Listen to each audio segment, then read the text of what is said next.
remember when only celebrities and major companies had personal brands? Actors, musicians, Fortune 100 business, and athletes got all the attention and dominated the airwaves. However, all of that's changed now. Nearly anyone willing to put in the time, effort, and build their niche can become a thought leader who gets all of the traffic and customers in their space.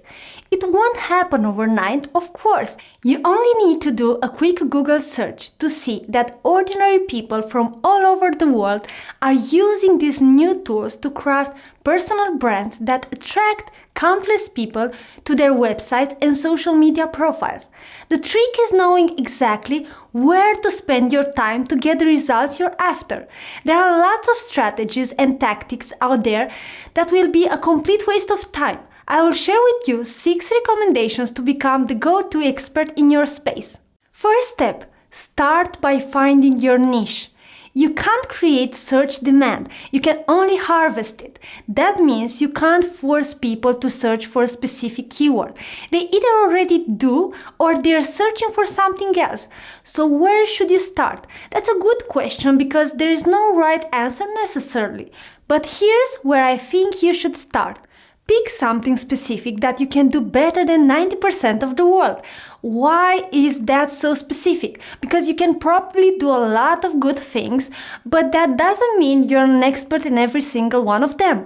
The only way to create a personal brand is by becoming the go-to, recognized authority on a specific topic. And if you're not an expert on it, someone else will be. So don't be afraid to go small or narrow to dominate a topic. Step 2. Inject personality into your personal brand. The first step, finding your niche, is about your own skills and potential market value.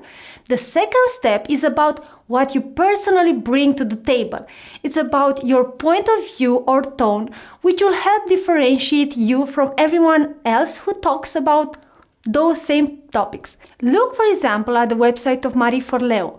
What you're saying is important, yes, but how you're saying it can be equally so. Step 3.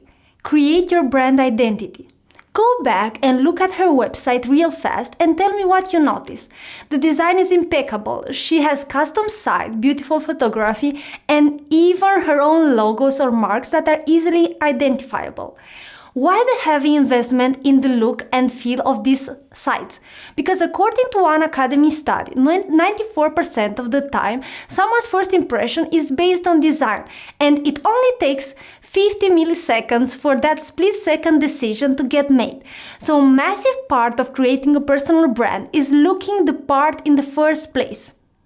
There's a secondary benefit as well. Consistent design helps them become recognizable no matter where they decide to post or interact online, from their own media sites to other ones like entrepreneur.com or even Facebook and Twitter.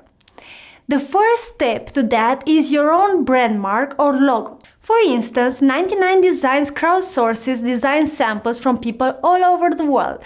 So you can set a budget and explain what you're looking for, then sit back and watch designers start submitting ideas. Keep in mind that professional design is often what separates the real experts from everyone else. So start small with a logo to establish that working relationship with a designer you like, because they're going to be worth their weight in gold when it comes time to redesign your website. Step 4. Create and redesign your own personal site.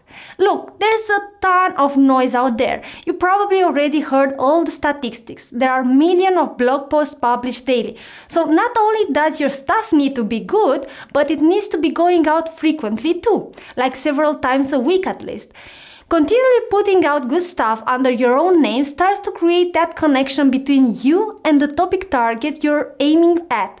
Having your own site and then working hard to raise its profile can be an invaluable part of reinforcing your own personal brand.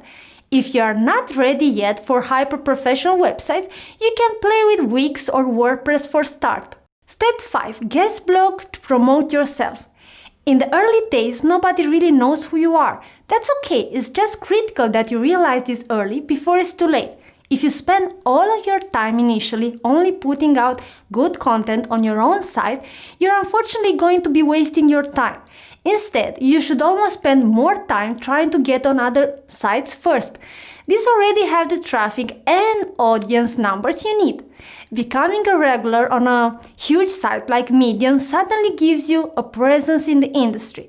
Now you can leverage those eyeballs and that attention to drive people back to your own site when they start looking for more information about you. Many times, these sites will allow you to add your own bio and title too. Step 6. Seek out mentors. There's no such thing as self-made successful person. They had to have help from someone somewhere at some time in their life. Similarly, becoming a recognized expert in a field can be incredibly challenging at first, and you'll eventually need other big-name players in the industry to recognize you as an expert, which will help you pull yourself along until you can reach the top. Even Tiger Woods, arguably the most successful golfer of all time, has worked with a swing coach for almost his entire career. This video is part of the Coaching in Their Pairs for Employment project co-founded by the Erasmus Plus program of the European Union.